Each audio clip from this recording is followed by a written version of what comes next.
Well, good afternoon to you. 3:06 now. News Talk 105.9 WMAL, where we're making sense of the news. Coming up this hour, Congressman Mark Green is the head of the Homeland Security Committee. We're going to talk about how our border has become a slip and slide for illegal immigrants right into the country. And what about terrorists? What about attacks on this homeland? We'll talk to the congressman about that coming up. John Zadrozny is here from America First Legal. That's at 4 o'clock. We'll talk to him about new information. Joe Biden has thousands of emails with Hunter Biden's business partners. Those details just coming to light. You heard me correctly, thousands. Daniel Turner joins us at 4:30. We'll talk about American energy, the way out of all of this chaos. And then Charisse Trump joins us at 5:30 with Speech First as we get into how did colleges become so crazy? You see all of these elite colleges, they have student groups who are cheering on terrorism against Israel this week. Maybe it's time we send them on some sort of exchange program. Not even an exchange. They just spend a lot of time in the Gaza Strip. Go there for a month and then come back and see if they still think terrorism's cool. You can join us today, 888-630-9625, 888-630-WMAL. Joe Biden has been taken out of hiding for a moment. He addressed cameras today, took no questions, gave no answers. He read a statement off of a teleprompter, as he often does so poorly. And in there, we were able to suss out some information of import. It includes that 14 Americans are among the dead that we are aware of right now. Additionally, we're now getting headlines that there are at least 20 or more Americans who are among the missing in Israel. And the United States government is now officially confirming that there are Americans among the hostages that Hamas has promised to kill on camera so long as Israel conducts defensive strikes on Hamas. Here's Joe Biden moments ago. We now know that American citizens are among those being held by Hamas. I've directed my team to share intelligence and deploy additional experts from across the United States government to consult with and advise Israeli counterparts on hostage recovery efforts.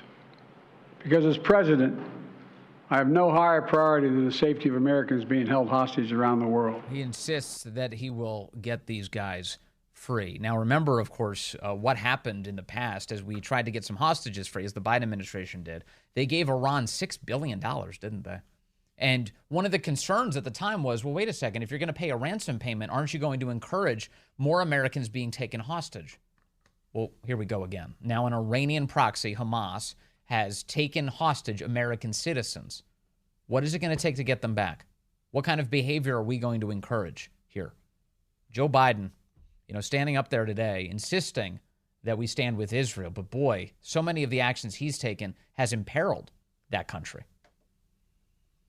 Let me jump to this hostage issue for a moment. Jake Sullivan is the National Security Advisor, and as we speak, he is speaking. And he was asked just moments ago about the number of American citizens who are being held hostage by these bloodthirsty terrorists that they call Hamas. Here is Jake Sullivan. On the American hostages, can you first of all tell us how many are we talking about, several or a dozen hostages, and do you know anything about their condition at all? We do not know about their condition, and we cannot confirm a precise number of American citizens. We believe that there are 20 or more Americans who at this point are missing, but I want to underscore and stress that does not mean necessarily that there are 20 or more American hostages. Well, that could mean that they were killed by Hamas. Hamas was killing without any real consideration, for human decency, as they attacked Israel. Anything they saw moving. That was one of the reports we heard. Anything that they saw moving. It was so bad it got to the point that some of the survivors of that horrific attack had covered themselves in the blood of the people who were killed alongside them to try and play dead, to prevent the terrorists from taking them into custody or killing them. Just that is the number who are currently unaccounted for. We will work hour by hour both to determine whether we can account for any of those Americans or to confirm exactly what the number of Americans are being held hostage, and we will come back to you with that information as soon as. That's all we know. So that is Jake Sullivan saying, yeah, there's an unknown number of Americans who are being held hostage right now. He was also asked today about Iranian involvement. Now, look, you don't need to be Jake Sullivan. You don't need to be a national security advisor to know that the place that Hamas gets its funding and support from is Iran. The Iranians brag about this. They've been bragging about it since the strikes, since the terror attack, and well before it. It is not a secret that Iran controls Hamas. That is obvious. Here's Jake Sullivan asked moments ago about it. Now, as to the question of whether Iran knew about this attack in advance or helped plan or direct this attack, we do not, as of the moment I'm standing here at the podium, have confirmation of that. We are talking to our Israeli counterparts on a daily basis about this question. We're looking back through our intelligence holdings. What are they talking about? What are they talking about? Hamas is funded by Iran, and we gave Iran money. We've been giving them a lot of money, and we've been enabling them to make a lot more cash, including with sabotaging our own energy industry. Iran's number one export is oil. It's energy. Iran's number one purchaser is China. All we are doing is enriching some of the darkest forces on the planet by committing suicide in our own country when it comes to energy production. We'll talk to Daniel Turner coming up at 4:30 about this fact. We've had tens of billions of dollars of sanctions that have been lifted on Iran, $6 billion in money that was just given to them recently. In addition to, as a part of a hostage exchange, we gave them 5 hostages. They gave us 5 hostages. You'd think that would just be the exchange. No, we also gave them $6 billion. That's what the Biden administration did. Funding the world's leading sponsor of terror. Jake Sullivan saying, we have no idea if Iran was involved in the planning here. See if we have any further information on that. We're looking to acquire further intelligence. And if there's an update to that, I'll share it with you. But as I stand here today, while Iran plays this broad role, sustained, deep, and dark role in providing all of this support and capabilities to Hamas in terms of this particular gruesome attack on October 7th, we don't currently have that information. We will continue to look for it, and if we find it, we will share that with you. Okay, but wait a second, hold up. So I'm looking at 2 pieces in the last 48 hours. One from the Wall Street Journal, one from the Washington Post. The Wall Street Journal piece you may be familiar with by now. We talked about it yesterday. Others have definitely talked about it. Iran helped plot attack on Israel over several weeks, is the Wall Street Journal piece. That was published now 2 nights ago. It was October 8th, Sunday, at 7:32 in the evening. And it was Dateline Dubai. Iranian security officials helped plan Hamas's Saturday surprise attack on Israel and gave the green light for the assault at a meeting in Beirut last Monday, according to senior members of Hamas and Hezbollah, another Iran-backed military group. Officers of Iran's Islamic Revolutionary Guard Corps had worked with Hamas since August to devise the air, land, and sea incursions, the most significant breach of Israel's border since the 1973 Yom Kippur War, these people have said. Okay, to be clear, the Wall Street Journal is citing members of Hamas and Hezbollah, who apparently told the Wall Street Journal this. Details of the operation were refined during several meetings in Beirut, Lebanon, attended by IRGC officers and representatives of 4 Iran-backed military groups, including Hamas, which holds power in Gaza, and Hezbollah, a Shiite militant group and political faction in Lebanon, they said. U.S. officials say they haven't seen evidence of Tehran's involvement. What is going on with our intelligence community? How does the Wall Street Journal have better intel on this than our intelligence community? The intelligence community, which is now devoted, it seems, entirely to targeting the political opponents of Joe Biden.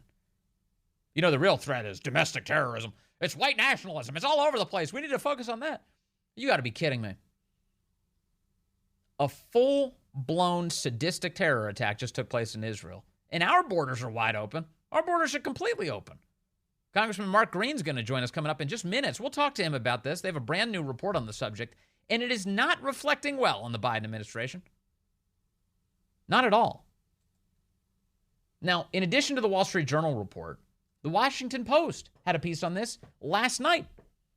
published at 11:21. Actually, it was published originally at 8:26, updated 11:21 p.m.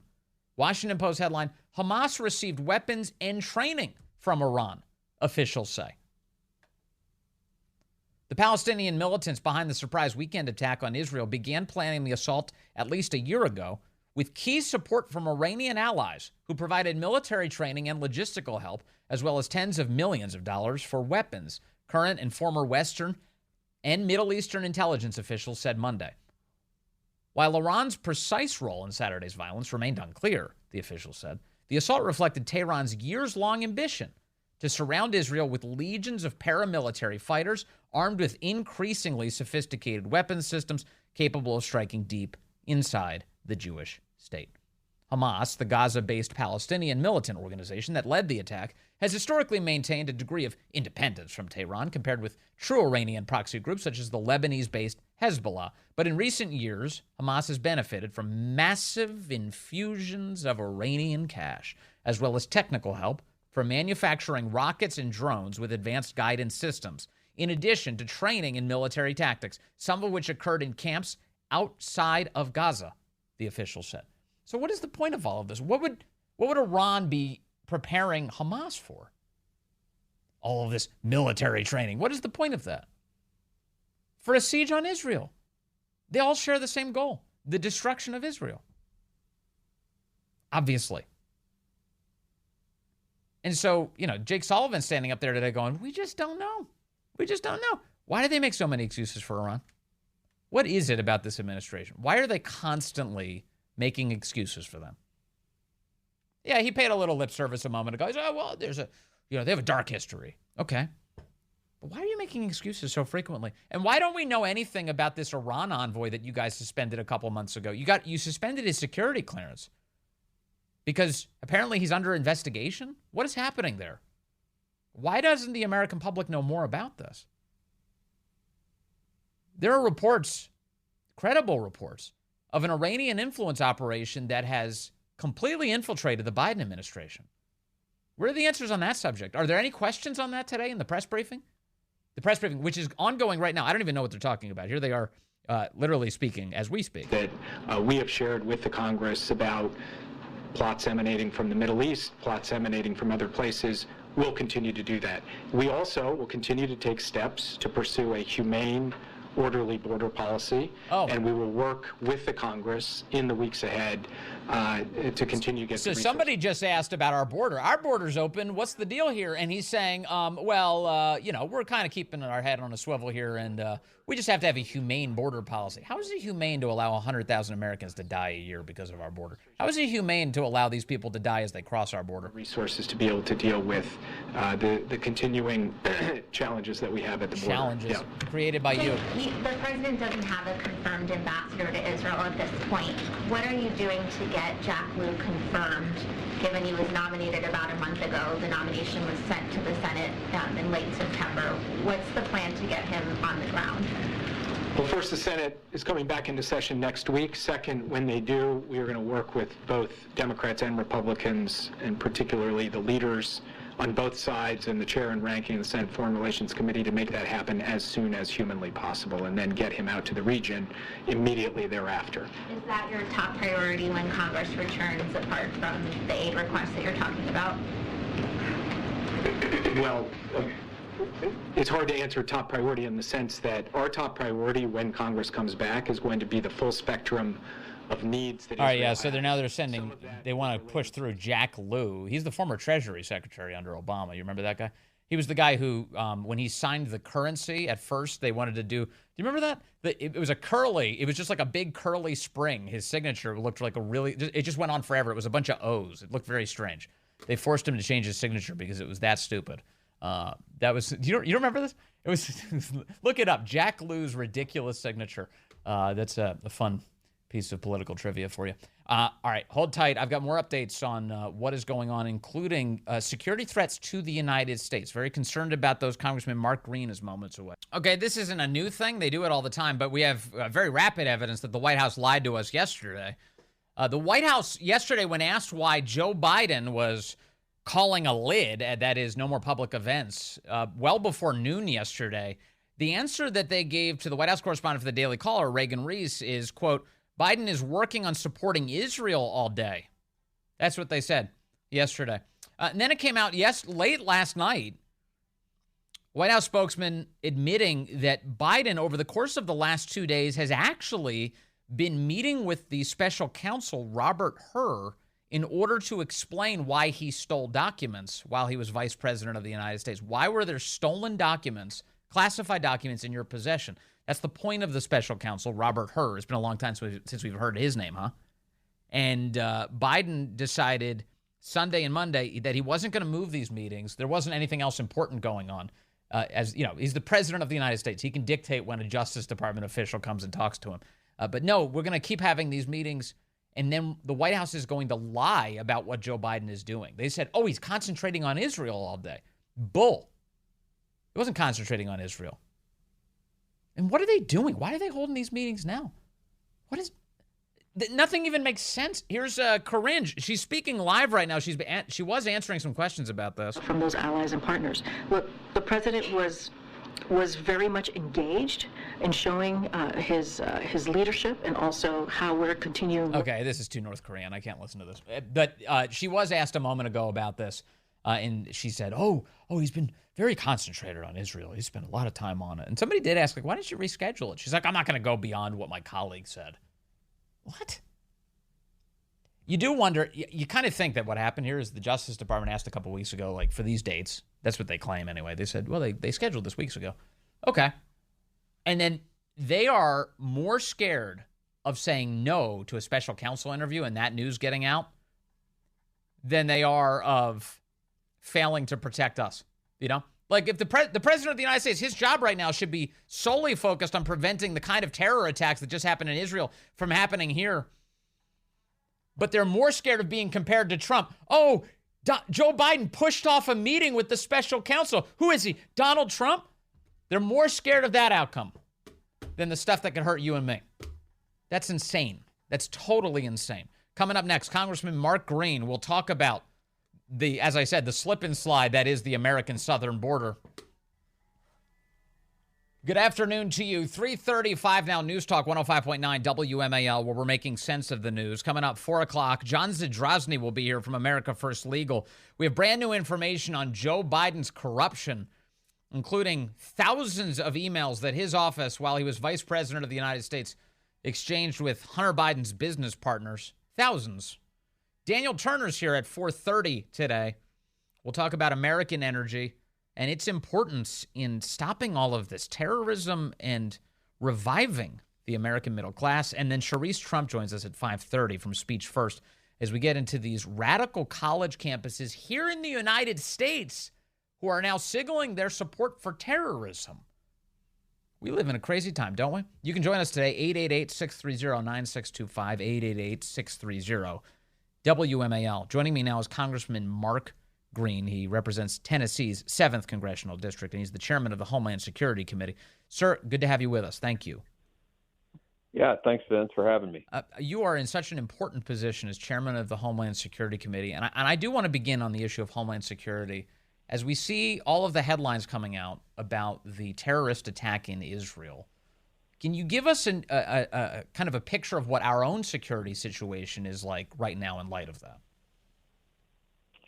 Well, we've had 1.7 million gotaways that are known gotaways, and then we've got some number, Chief Ortiz, when he was the chief of the Border Patrol, said at least 20% more that are unknown gotaways. I'd submit that's probably much higher from the videos, the game camera footage I've seen from the ranchers. We don't know who those people are. We know that we've captured terrorists at the crossing sites, but are at the ports of entry. But we don't know. I mean, it's almost guaranteed that there's someone in that group. Plus, add to that the 20,000 Chinese nationals that have come into the United States. I mean, it's a toxic cocktail, and it's all in the hands of Joe Biden and Alejandro Mayorkas. I see Fox's Bill Malugin sharing some really haunting numbers here of people who have come across the border illegally over the last 2 years from the Middle East. We have 538 from Syria, 139 from Yemen. Iran has 659, Afghanistan 6,386, It goes on and on. Turkey, 30,830 people. These are just people that were apprehended by the Border Patrol. We've got a lot of strangers in this country, and we just don't know who they are or what their intentions are, Congressman. Well, that's exactly right. There are no guarantees that they're not Hamas cells here. I mean, we just don't know because of the failure to secure our border. And, even this is a really important statistic to know, at our crossing sites, we catch murderers, rapists, obviously known drug traffickers and terrorists. So if there's a percentage that actually turn themselves in, what's the percentage of all those people in the group that is intentionally avoiding Border Patrol? Probably at least that much. Sure. So multiply that times 1.7 million, and that's a lot of bad guys in America allowed by Secretary Mayorkas.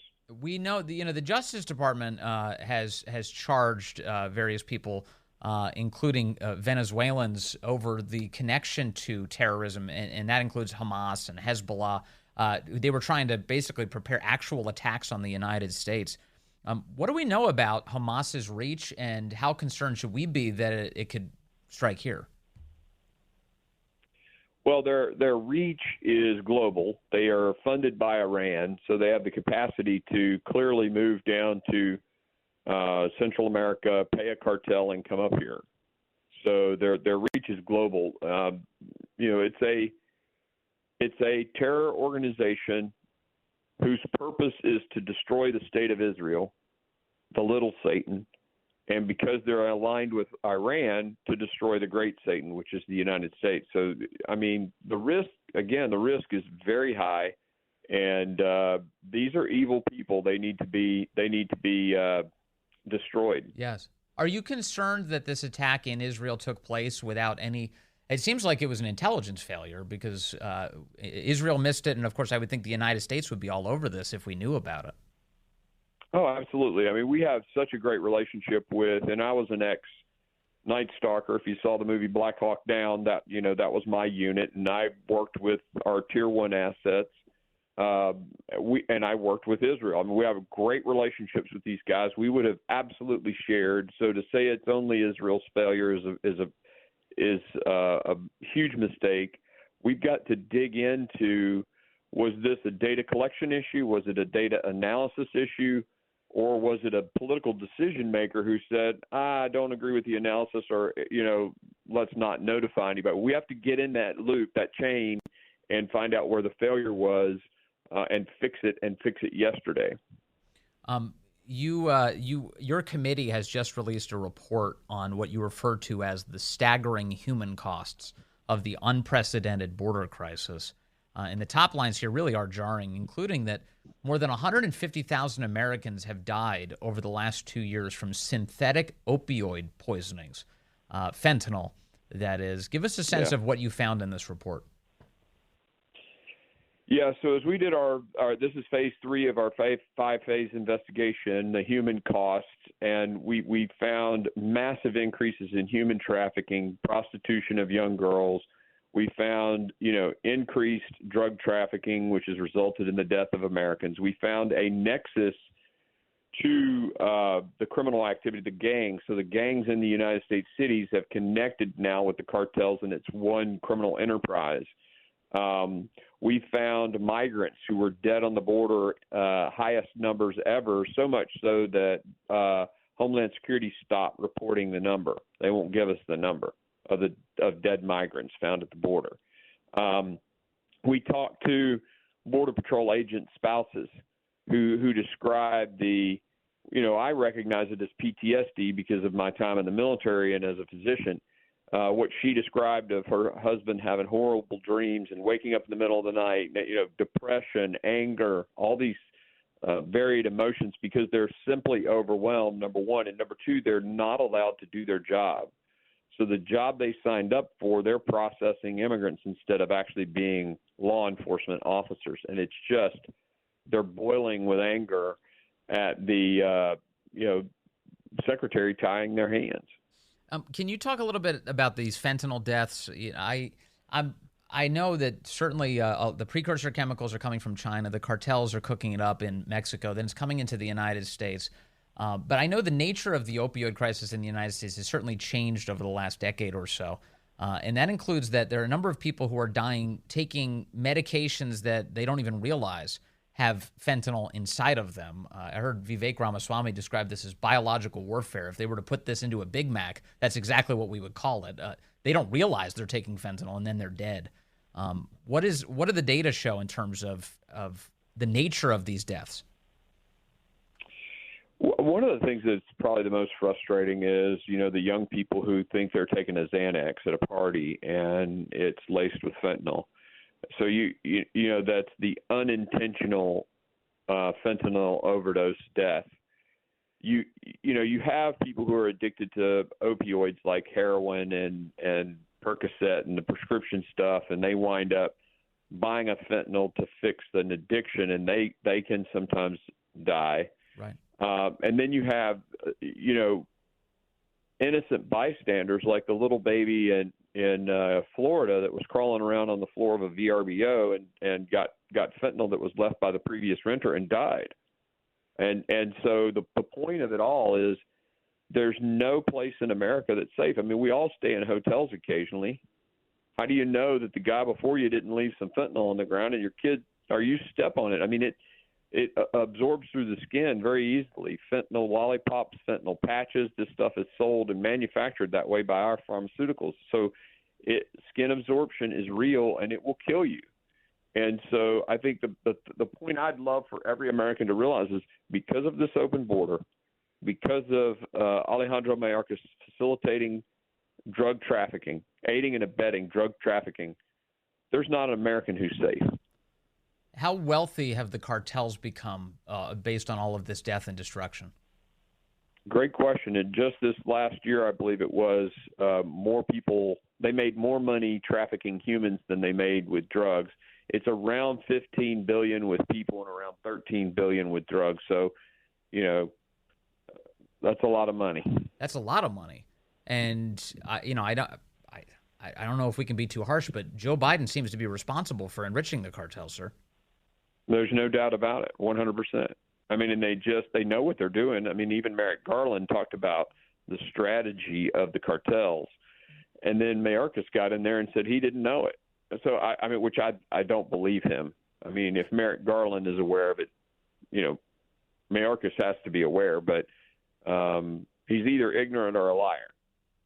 It's honestly really shameful. Staggering. Jake Sullivan. It leaves you speechless. Yeah, it does. Jake Sullivan is the National Security Advisor. Just a few minutes ago, he said that the Biden administration is concentrated on a humane solution to the border challenges. Do you detect any humanity there? No, we're talking dead Americans. I don't see that as humane. I don't see a humane solution for the migrants that are dying, for the migrants that get trafficked into the United States, and then in order to pay their debt back, they have to commit crimes inside the United States. This happens every day. No, this isn't humane. It's humane to close the border and go through an asylum process and let people, if they are – it's very interesting. The UN Charter says any nation who has a migrant come into their country claiming asylum has a responsibility to address that issue and not pass it on. All these countries through Central America, I mean, these people just track right through and they come on up to the United States. They should remain in Mexico at a minimum. Unless they're Mexican, yes, right? And they're fleeing, and then we know that. So it's I don't know. It boggles the mind. It does. It totally boggles the mind. Another committee in the House, the Judiciary Committee, released a report this week that says that 99% of all illegal immigrants who make it into the United States stay here under Joe Biden. That is, just 1% get deported. That's not an immigration system, Congressman Mark Green. No, it is not. And look, they want to fundamentally change our country. And they think, and I think wrongly so, but they think that folks will come here, they'll have children, those children become United States citizens, and in 18 years or so they vote. And they think they're going to vote Democrat. And they're willing to accept the death of Americans, the trafficking of human beings, the enriching of the cartels, and all the bad stuff associated with it, just for their own power. Do you think that there's a case to be made to impeach Joe Biden on this alone? Put aside all the corruption of his family. This issue seems like a total violation of his oath of office and the kind of thing that warrants removal. Yeah, the question will be and this will be hard for us to get to, but I mean, we will go through and do it and attempt to tie the decisions made by the secretary to directives from the White House. So if you're going to go after Biden, you have to say, okay, where's the emails and where's the transcripts from, discussions? And did Joe Biden tell Alejandro Mayorkas to go execute this policy? And if the answer is yes, then the aiding and abetting goes back to Joe Biden. If not, and we can't make that tie, we know Mayorkas has done so. Yes, and I remember it was Kevin McCarthy when he was Speaker. He said, well, actually before he became Speaker last year, he indicated on a visit to the border that one way or the other, you were with him. So you remember the threat he made, which is either resign or we're going to consider impeaching you. And we've kind of been waiting, I think a lot of us, perhaps impatiently, for Mayorkas to be impeached. Yeah, I understand that, and I'm frustrated too. But the problem is we have to convince the American people, and they have to call their congressman and ensure that their congressman will vote. Yeah. And in order to get there, I developed the 5 phases to be very methodical, go through the process. The first thing we did was we got in, we formed the committee, and we passed the border security bill. That was the priority. Right. And then we flipped into the investigation, and so. We just finished phase 4. We're going into the last phase, and we got Mayorkas coming before us November 15th. It's going to be fun. Yeah. I mean, for us to hammer this guy with the truth. Finally, Congressman Mark Green, and thank you for being generous with your time. The organizations, the NGOs that have been trafficking humans into the country, who are given millions of dollars each year by the federal taxpayers. How important is it to get them defunded to stop this? So there are some NGOs that are doing good things. So it's not all the NGOs that are bad, but there are a group of NGOs who are facilitating the human trafficking by not only coordinating with the cartels to tell them which crossing sites have a volume or where there are hotel space in the NGOs, so that people don't have to get detained elsewhere. They get to go straight into a hotel. But they're also, paying for them to come throughout the United States, paying for their legal services, which is actually against the law. Those NGOs are the ones we want to target. Godspeed. I wish you all the luck in the world as you go after them. Congressman Mark Green, thank you very much. Good to have you with us today. Thanks, Vince. Have a good one. All right, that's Congressman Mark Green, the chairman of the Homeland Security Committee, an update on the security picture here in the United States, especially as relates to that wide open border. God knows who is in our country right now. Yeah, we've got a lot on deck today. John Zadrozny is going to join us coming up in just a few minutes. We've got updates on just how obvious Joe Biden's corruption is. The thousands of emails that the vice presidential office, when he was vice president of the United States, was exchanging with Hunter Biden's business partners. Oh, yeah, no, everything's totally fine. There's no corruption there. It's just Hunter Biden's problem. Hunter Biden had a tough time. The family went through a tough time. Stop picking on Joe. So we'll get into that with John Zadrozny because America First Legal, man, they're good at this. They've been digging in. And then energy with Daniel Turner. This is the one that drives me so crazy. And in case you're wondering if they're trying to actively sabotage the United States of America, look no further than the treatment of American energy. I realize, a lot of people say, we talk about constantly how much better things were under Trump, pre-COVID, how much better things were, right? We were headed towards such great things. There weren't new wars being started. America was a net energy exporter, energy independent. Those were all really great things. And it's not just a coping mechanism to look back and things were better under Trump. It's true. It is true in every sense. In every sense. And now what we have is a collapsing economy, a collapsing border, a collapsing security situation, collapsing public trust. It's all collapsing because Joe Biden is president of the United States. And he owns this. He owns this. And this energy thing where he's decided that he's going to put a gun to the head of the American energy industry, it is a total disaster. There's no one answer to everything. There's no panacea to all of our problems. But I'm telling you right now that if we increase the amount of energy that we produce for our own security and our own well-being and our own flourishing, a lot of these problems would subside. A lot. And Daniel Turner is going to join us coming up in the next hour to talk about it. Stay with us here on the Vince Coglianese Show.